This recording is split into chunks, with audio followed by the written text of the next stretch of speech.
Welcome back, siblings. Today, I'm going to be building an Emperor's Children Maulerfiend. Except, I'm going to be using an entirely different model to do it. This is the Chaos Lord on Manticore from Warhammer the Old World. I think it'll make a perfect Maulerfiend proxy. It's a big monster that will look awesome on the tabletop and comes with a mounted Chaos Warrior that I can easily upgrade into a Chaos Space Marine. This kit has some fun options included, like the option of a Sorcerer mount or a Poison Stinger tail. It didn't take me long to cut out all the bits and start gluing the body together. The body itself was very simple, but the head gave me some trouble. The first customization I decided on was adding a long, freaky tongue. I took some pieces from the Keeper of Secrets kit and cut them to the size I wanted. I also added some more teeth to the head to make it look a little scarier. Then I glued the tongue in with some super glue, making sure it looked like it was blowing back as the beast was charging forward. Then I glued the head and tail on before checking to see how the model was sitting on the Maulerfiend-sized base. I found where I wanted to glue it, and then globbed on plenty of super glue to make it stick. Now that the Manticore was mainly built, I decided to start building the rider, starting with his butt. For the torso, I began searching the new Infractor sprues for the perfect candidate. I found this one, and then I did some cutting and green stuffing to make it all fit together with the legs. I decided to give him a cool icon bearer backpack because it reminded me of the banners that the elephant riders wear in Return of the King. Then I used this chain holding hand that comes with the kit. I made it fit with some careful cutting and gluing before busting out the craft chain. It takes some effort to fiddle it around how you want it, and then you have to fiddle around with the super glue to make it set. After that, I gave him a sonic pistol because what else would I give a son of Fulgrim? Then I turned this thing into a manticorn by adding a horn. And for the Space Marine's head, I went with a World Eater head once again, because I love the insane expressions they have. That's about it for the build, so now I'm going to use some basic acrylic paint to glob on and do my basing sand. I end up starting with some dark red paints to color all the fleshy bits, like the mouth and tongue and skin.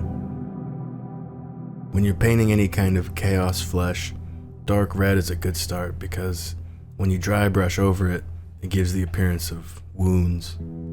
I want to paint the front half of the beast white, so I start dry brushing on layers of gray. I want this thing to look like the Sanctuary Guardian from Dark Souls 1. So I go back and I paint the hind legs a darker color, starting with some dark purple. Then I decided that's not dark enough, so I brushed on some really thinned out black paint. After a little highlight, these legs look about how I want them to look. Then I worked to bring more color to the wings by using layers of purple. Going brighter and brighter, try and add more color depth. Eventually I switched to a light blue dry brushing, which looks really cool over purple. I then painted his eyes black for that soulless Slaneshi look. The stinger on his tail gets a little green to make it look poisonous, while his teeth get a nice coat of Ushabti bone. I'm almost done, so I start dry brushing the base, starting with a dark purple, moving up to a regular purple, then finishing off with a grayish light purple. After that, I bring in the metallic purple ink to shine his horns and nails up. I also hit the tongue with a little bit of pink. Then it's time for the chains, being careful not to paint on the fur. I use the same gunmetal paint all over the Space Marine's power armor, before working on his face with some gray and white over dark red.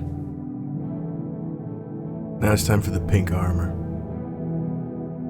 I laid on his pauldrons, backpack, and hip plates in a couple of layers before switching to black paint for his greaves and chest plate, followed by a little gray dry brush. I also take a moment to highlight the stinger with some lime green. And of course, I highlight the armor with some Fulgrim pink.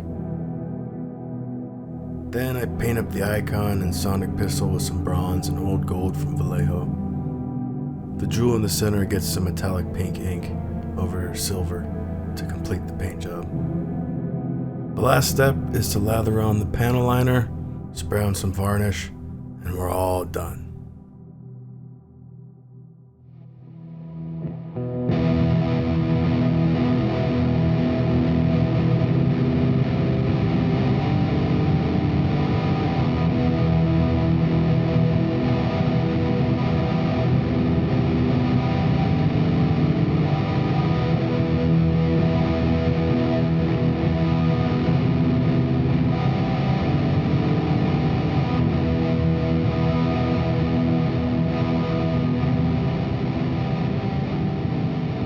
Thank you everyone for watching this video.